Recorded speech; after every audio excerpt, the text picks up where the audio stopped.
안녕하십니까. NK시사리포트의 박승민입니다. 오늘은 북한의 권력 구조와 권력 속성에 대해 다뤄보겠습니다. 국내 언론은 물론 해외 언론에서도 현재 북한의 권력 시스템에 대해 잘못 이해하고 있는 부분이 많은 것 같은데요. 그 실례를 한번 들어보겠습니다. 먼저 북한의 주재에 있던 전 독일 대사의 얘기입니다. 토마스 셰퍼 전 독일 대사가 미국의 RFA 자유아시아 방송과의 인터뷰에서 한 얘기입니다. 북한이 소수의 최상위 엘리트층에 의한 집단 지도 체제로 운영되고 있다고 주장했습니다. 셰퍼 전 독일 대사가 미국의 RFA와의 인터뷰에서 한 얘기입니다. 이 집단 지도 체제는 정통성을 이어가고 싶어 합니다. 그러기 위해서는 김씨 일가를 앞에 내세워야 한다. 이렇게 얘기했습니다. 그러니까 현재 김정은 위원장을 앞에 내세워 집단 지도체제로 운영되고 있다고 말하고 있는 것입니다. 여러분은 과연 지금 북한의 정치체제가 집단 지도체제로 운영되고 있다고 보십니까?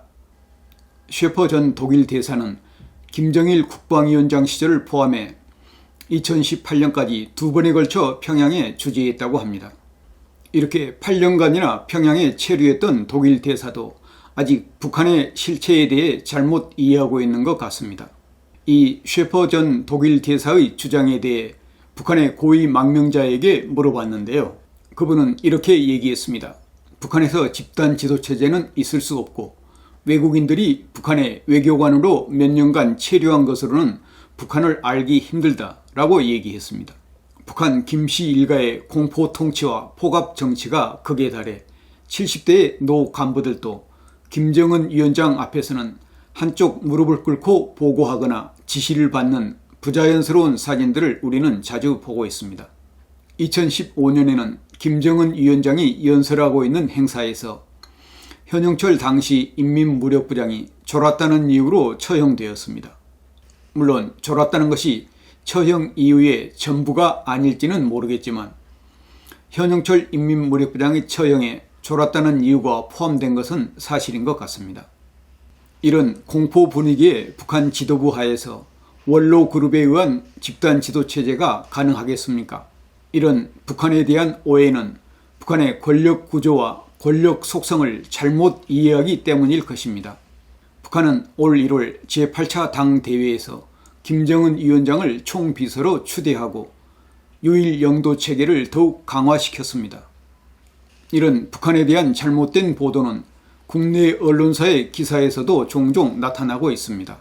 김평일 전 체코 대사가 2019년 11월에 평양으로 소환되었는데요. 당시 국내 일부 기사에서 김평일 대사를 최룡해 최고인민회의 상임위원장과 함께 김여정 부부장이 후계자가 되는데 안착을 위한 후견인으로 평가하기도 했습니다. 이런 평가는 북한의 김일성 김정일주의를 잘못 이해하고 있기 때문입니다. 김평일 씨는 김일성 주석의 둘째 부인인 김성애 부인과의 사이의 차남으로 올해 67세입니다. 김정일 국방위원장의 배다른 동생이며 김정은 위원장의 이복 삼촌에 해당합니다.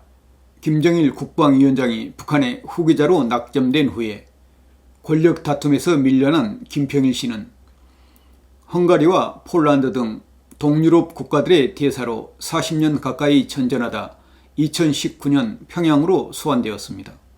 김평일 씨가 동유럽 국가들의 대사로 약 40년간이나 나가 있었던 것은 김정일 위원장이 김평일 씨를 사실상 유배보낸 것입니다.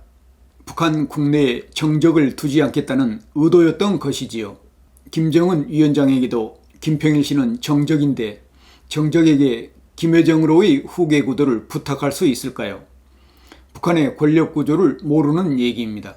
저희 NK시사리포트에서는 2021년 7월 8일자에 김정은 대리인인 제1비서는 김여정이 된다 라는 제목의 영상을 유튜브에 올린 적이 있습니다.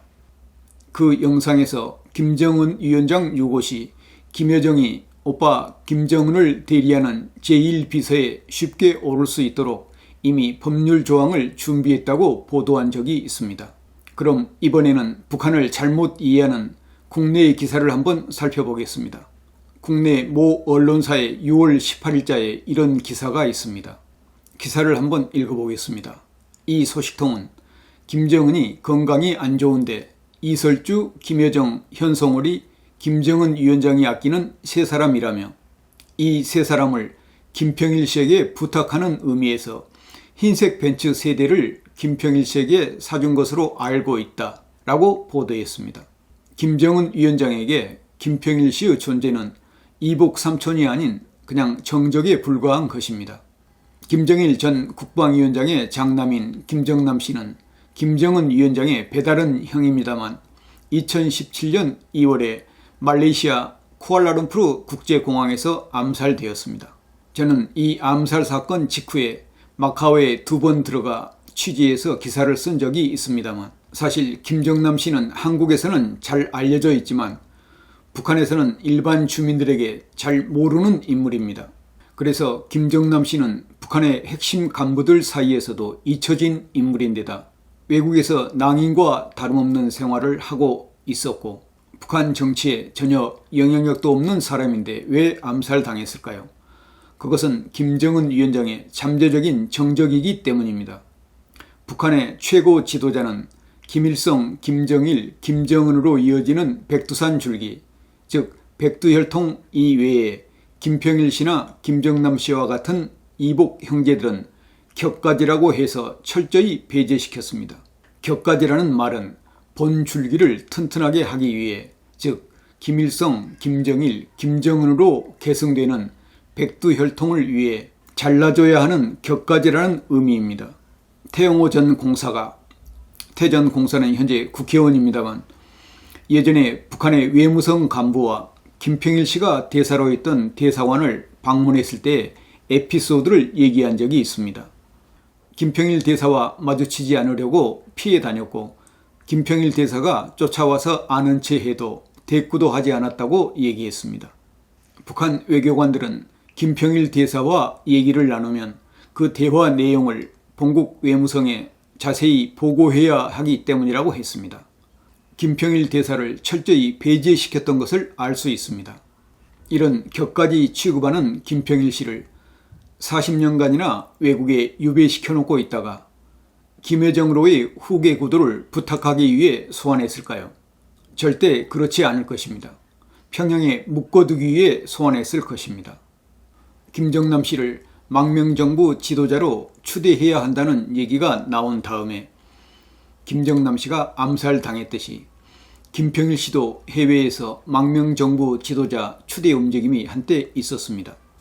2016년 4월 29일에 서울에서 개최된 제1회 전 세계 탈북자 대회에서 김평일 씨를 망명정부 초대 수반 옹립이 의제가 되었으며 탈북인들이 김평일 씨를 망명정부의 지도자로 추대하려는 움직임이 있었습니다.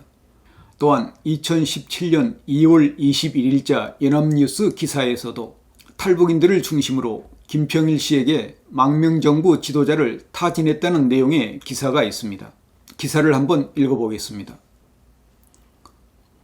국제탈북민연대 측은 연합뉴스와의 통화에서 지난해 2016년 10월 김평일 대사에게 망명정부 수립을 위해 접촉을 원한다는 메시지를 구두로 직접 전했지만 김 대사가 아무런 말을 하지 않았다고 밝혔다.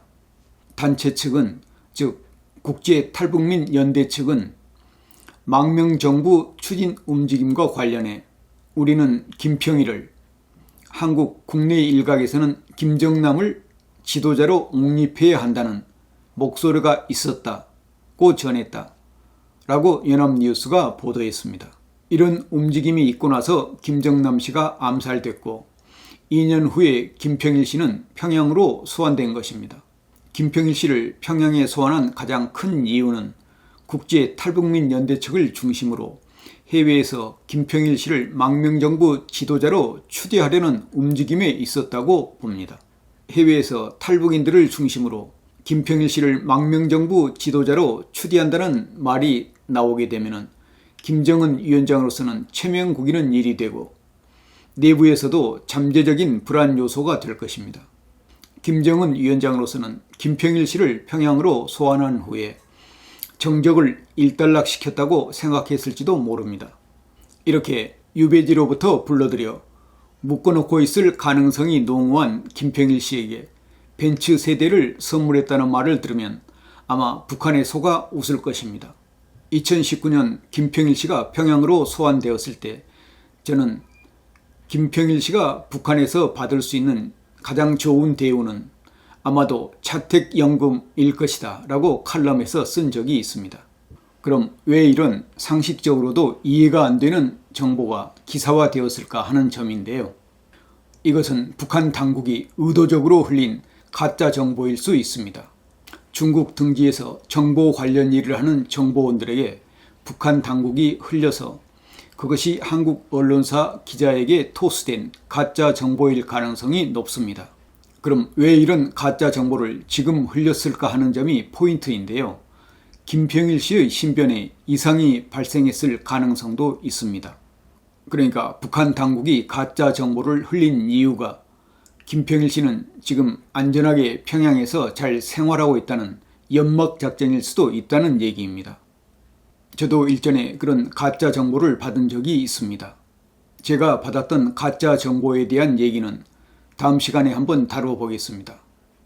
오늘은 국내외 언론은 물론 북한에서 8년간이나 주재했던 전 대사도 북한의 권력 구조에 대해 잘못 이해하고 있는 부분에 대해 다뤄보았습니다. 내용이 의미가 있다고 생각되시면 구독과 엄지도 함께 눌러주시면 감사하겠습니다. 이상 NK시사리포트에서 전해드렸습니다. 감사합니다.